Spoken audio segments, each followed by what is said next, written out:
Ya Rabbi bil Mustafa balligh maqasidana waghfir lana ma madha ya wasi'al karami. Ya Rabbi bil Mustafa balligh maqasidana waghfir lana ma madha ya wasi'al karami. Ya salli wa sallim daiman abada ala habibika khairil khalqi kullihim. Ya Rabbi bil Mustafa balligh maqasidana waghfir lana ma madha ya wasi'al karami. Muhammadun sayyidul kaunaini wal thaqalaini wal fariqaini min urbin wa min ajami. Ya Rabbi bil Mustafa balligh maqasidana waghfir lana ma madha ya wasi'al karami. Allahumma salli wa sallim wa barik alaihi wa ala alihi. Bapak dan saudara-saudara hadirin jamaah majelis ilmu rahimakumullah. Dalam hitungan bulan Muharram adalah bulan yang pertama dalam kalender Islam. Sebenarnya dalam sejarah pemakaian tarikh, Muharram itu sudah lama dikenal pada masyarakat Arab Jahiliyah. Jadi kalau bulan Muharram, Safar dan seterusnya, ini di masa Nabi kita Muhammad SAW sudah dipakai. Dan bulan Muharram itu adalah bulan yang pertama, sementara bulan yang ke-12 adalah bulan Dzulhijjah. Namun memang di masa Nabi kita Muhammad SAW penggunaan tahun belumlah digunakan secara umum. Walaupun ada riwayat yang mengatakan bahwa Rasulullah SAW pernah pula menggunakan tahun diutus beliau menjadi Nabi. Tetapi penggunaan tahun dalam kalender Islam baru digunakan secara umum di dalam riwayat yang sangat masyhur pada masa Khalifah Umar bin Khattab radhiyallahu anhu. Jadi pada masa Khalifah inilah di mana para sahabat memusyawarahkan ketika terjadi administrasi yang sedikit rancu. Ketika ditemukan sebuah surat atau catatan, ada tulisannya, tanggalnya ada, bulannya ada, tapi tahunnya nggak ada. Maka jadi bingungnya tahun kapan ini surat. Ini secara administrasi kacau. Maka diusulkanlah masalah ini kepada Khalifah Amirul Mukminin Sayyidina Umar bin Khattab radhiyallahu anhu. Maka sahabat bermusyawarah yang pada akhirnya mereka menyepakati bahwa hitungan tahun dalam Islam dimulai dari peristiwa hijrahnya Nabi. Peristiwa hijrahnya Nabi kita Muhammad SAW bersama para sahabat dari Mekah ke Madinah.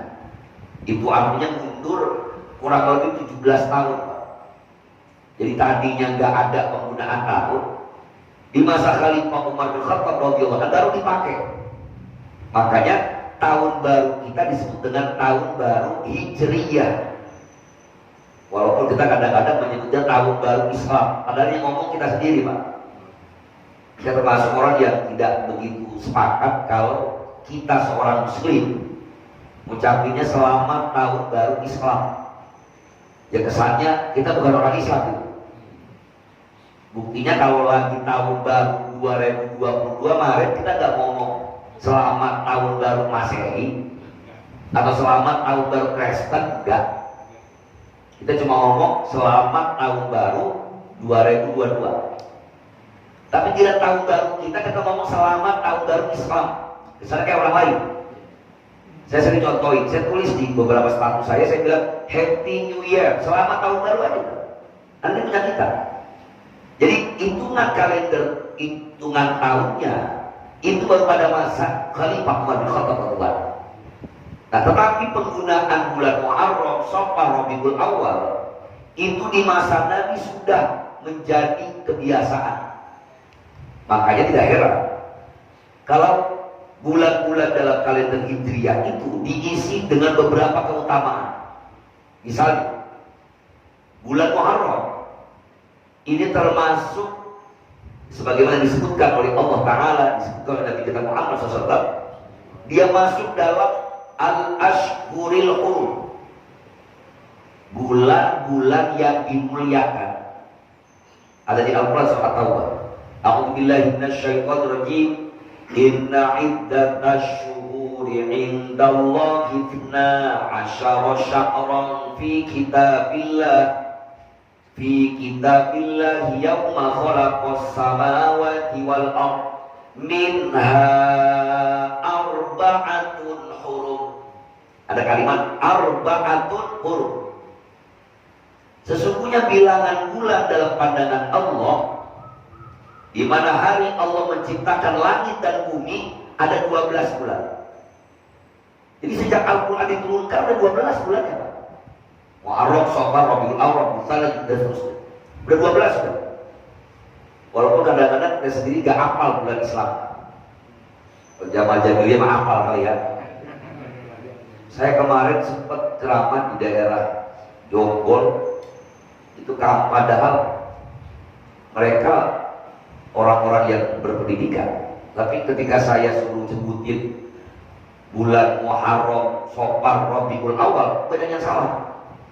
Ada yang habis Muharram, Rabiul Tsani, aku jauh amat. Muharram, habis Muharram apa? Gak dapat gaya udah. Jadi murid saya udah 18 tahun. Habis Muharram, Safar, jangan Safar Pak. Sebetulnya itu Safar. Jadinya kadang-kadang ada anak yang lahir bulan Safar, bader banget Safaran loh. Lah hubungan bader bulan Safar dah ada. Habis Muharram, Safar, habis Safar, Rabiul Awwal, habis Rabiul Awwal, Rabiul Tsani, habis Rabiul Tsani, Jumadil Awwal, Jumadil Tsani, Rajab, Sya'ban, Ramadan, Syawal, Dzulqa'dah, Dzulhijjah. Gak dosa sih gapal. Ya cuman kurang huruf aja Pak. Ya kurang pantas. Sama dengan jumlah nabi yang kudu kita tahu kan 25 nabi dan rasul. Hafal kita? Aku aja gak apa? Ngomong aja kok gak hafal. Diam aja. Paling pertamanya doang Adam, sama terakhir Nabi Muhammad. Ya, baik. Jadi kata Nabi kita Muhammad SAW bahwa yang dimaksud dengan ayat Al-Quran minha arba'atun hurum itu adalah bulan yang kata Nabi salatun mutawaliyah wa wahid munfaridun. 3 bulan berturut-turut, 1 bulan sendirian. Yang berturut-turut Dzulqa'dah, Dzulhijjah, Muharram. Ini bulan haram semua Pak. Wa wahid munfaridun, satunya lagi adalah sendiri, yaitu bulan Rajab. Nah pertanyaannya kemudian, amalan apa sesungguhnya yang ada pada bulan Muharram? Beberapa waktu yang lalu viral, di mana ada ramai di media sosial yang mengatakan bahwa memperingati tahun baru pakai obor keliling itu bid'ah. Nah, kalau udah ngomongin bid'ah biasanya nyebutnya kullu bid'atin dhalalah wa kullu dhalalatin finnar. Akan repot. Setiap yang bid'ah sesat, yang sesat neraka. Lalu masa dia bawa obor neraka, kita ini berusaha. Jadi kalau mau kita buat satu kesimpulan sebenarnya atau pendekatan hukum, kalau pertanyaannya apakah di zaman Nabi itu ada pawai obor, ya kagak ada. Sama dengan ketika kita buka puasa, kan sunnahnya pakai korma. Nah kalau orang kampung Rawadas kan bukanya paling enak korma apa lontong? Lontong bakwan itu favorit. Lah apakah kita ketika buka puasa makan lontong sama bakwan jadi dosa? Kan enggak. Betul di masa Nabi gak makan lontong sama bakwan, karena gak ada. Mungkin kalau Nabi dulu ada lontong sama bakwan juga mungkin beliau sebenarnya lontong sama bakwan kali ini. Karena memang belum ada bukan berarti gak boleh gitu, berarti paham. Nah, ketika memang ada yang syariat, ada yang tradisi.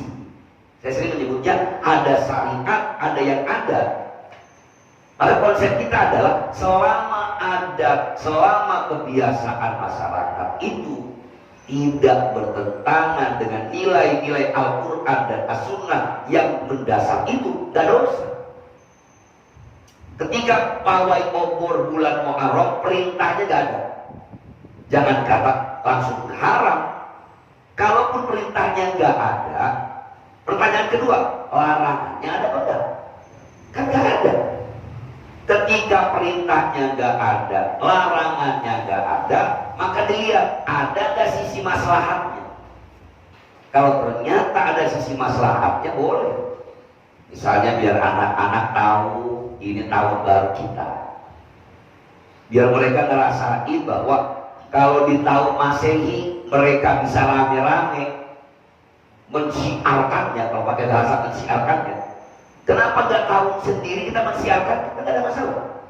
Tapi kalau misalnya kemudian ternyata gara-gara pawai obor, setiap tahun pawai obor ada rumah 3 kebakaran, ya nggak boleh jadi haram. Karena berarti tradisi yang dilakukan ada sesuatu yang dilarang dalam agama. Jadi jangan kemudian menganggap ini nggak boleh atau haram. Betul di zaman Nabi tidak ada, tetapi bulan Dzulhijjah dan bulan Muharram keduanya masuk min ashhuril hurum. Maka ketika pun Sayyidina Umar bin Khattab menentukan ada pergantian atau kalender dalam Islam, tentu gak ada salah dan dosa kita mensiarkannya, selama gak berlebih-lebihan. Ya jangan sampai misalnya gara-gara pawai obor kepentingan umum terabaikan, sampai macet puluhan kilo misalnya, ya nggak boleh, jangan. Atau gara-gara tuh bocah main obor akhirnya pada berantem di jalanan, nggak usah.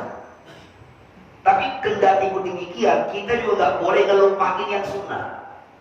Jadi jangan yang ada kita buat syiar, justru yang diajarkan Nabi kehilangan makna. Ini yang perlu saya sampaikan, ada apa di bulan Muharram tadi? Nah, selain ada pergantian tahun tadi, ternyata bulan Muharram itu disebut oleh Kanjeng Rasul, selain ia ashhuril hurum, otomatis karena dia masuk min ashhuril hurum, kita dianjurkan berpuasa. Nah ini yang kadang-kadang kelupaan. Jadi kita obor mengikut, tapi amalan sunnahnya kagak. Jangan salah. Jadi yang diajarkan Nabi kita Muhammad SAW yang pernah puasa sunnah. Pertama dalilnya keumuman bulan ashhuril hurum.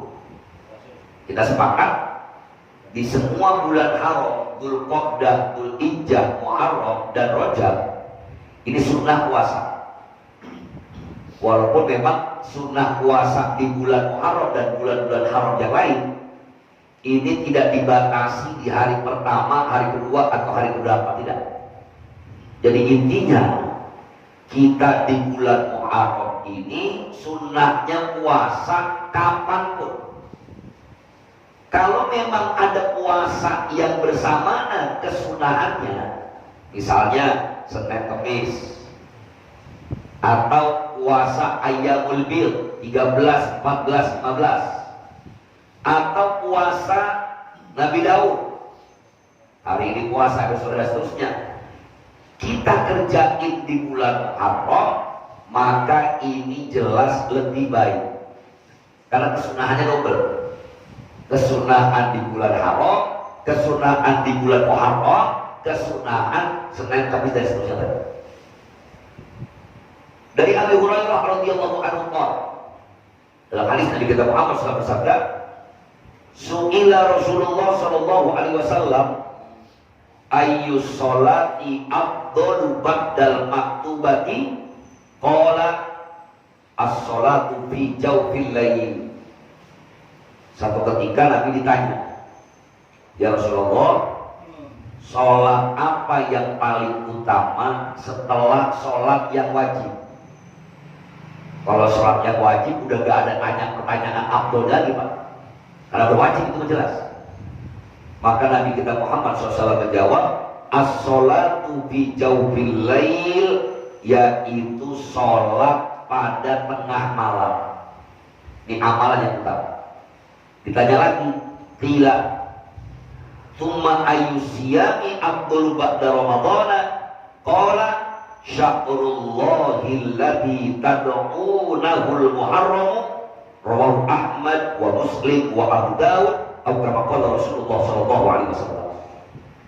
Ketika ditanya, ya Rasulullah, puasa apa yang paling utama setelah bulan Ramadan? Nabi menjawab, yaitu di bulan Allah yang engkau sebut sebagai bulan Muharram. Itu berarti di zaman Nabi bulan Muharram udah ada. Tahunnya doang kan ini saya baca itu. Tapi bulan Muharram sudah ada. Makanya di bulan Muharram, dari hadis ini para ulama menyimpulkan sepanjang bulan Muharram sunnah kita puasa. Jadi kalaupun ada yang puasa di awal tahun Maret, boleh. Niatnya kita puasa sunnah di bulan Muharram. Guru saya tar aja dah Asura, monggo. Guru saya tar Asura aja dah pertengahan. Guru saya tar aja dah akhir Muharram, gak ada masalah. Ya guru Ramadan gak jadi puasa saya ini, memang apa? Itu terserah itu mah. Kalau pengen dapat kesunahan Nabi, puasa. Karena ada hadisnya, man ahya sunnati inda fasadi ummati falau adnuni ati syahidin. Orang-orang ada puasa, kita puasa. Maka kata Nabi, siapa orang yang menghidupkan sunnahku ketika umat rusak, maka baginya pahala 100 orang mati syahid. Itu udah banyak banget amal pahala. Ya.